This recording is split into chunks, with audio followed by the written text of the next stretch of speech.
I'm loving the way that she fucking me, yeah. Get no fucks, yeah. We don't get no fucks, yeah. Know my cross, yeah. I just bought my plug. What's up guys, so they call them the new kid on the block in current fashion, and that is Vetements, and you're seriously missing out if you haven't seen this long sleeve simple tee that is embellished with these amazing graphic stencils. Everyone is wearing it and we'll show you how to get one without breaking the bank.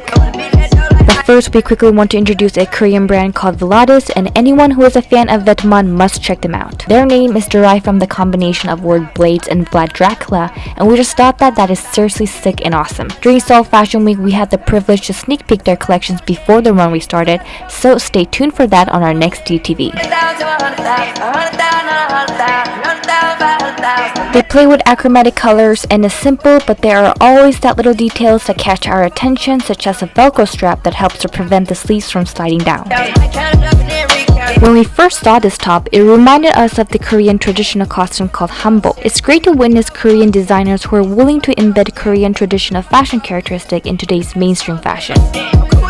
Cool thing about VLADES collection is that many of their pieces have this very long label tag at the back that is long enough for you to flip it over to the outside. It's all about the details. Okay, let's start. Grab your dad's or boyfriend's oversized t-shirt and trace the back and front neckline, shoulder, armhole, side seam, and the hem. Next, we're going to lengthen the body so that the length is equivalent to 27 inch, then redraw the hem and side seam that are perpendicular to each other. Now retrace the front and back body separately on a new piece of paper, and essentially the only difference between the two patterns are their neckline. Let's give half inch seam allowance for the neck, shoulder, armhole, and side seams, and 1 inch seam allowance for the hem. Now trace half of the sleeves. Then we're going to lengthen the sleeves so that it is equivalent to 27 inch. The hem will have 4 inch width, and then connect the hem to the tip of the underarm. Let's give half inch seam allowance for the sleeve cap and the side seams, and 1 inch for the hem. For the neck binding, let's move back to the bodies that you traced at the beginning of the tutorial. Measure the front and back neckline and multiply that by 2. Whatever the heart measurement you get will equivalent to the length of the neck binding. Basically, it is a 2 inch with a rectangle neck binding pattern. Lastly, add half inch seam allowance all around and cut 1. Sew the shoulders and side seams of the back and front bodies together in half inch. Next, fold the neck binding in half and sew it in half inch. Again, fold the sleeves in half and sew it in half inch. Now grab the neck binding and fold it in half and lengthwise. Then pin it around the neckline and sew it around in half inch.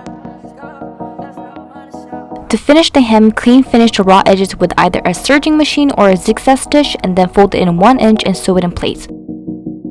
Repeat the exact same step to finish the hem of the sleeves. Next, sew the sleeves into the armholes in half an inch.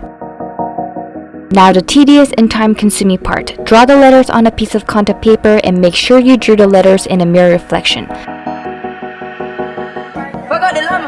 Once you're done, prepare a brush and a black fabric paint. For us, we purchased this from eBay.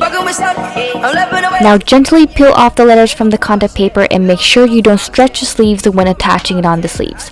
Then start painting the letters using the fabric paint.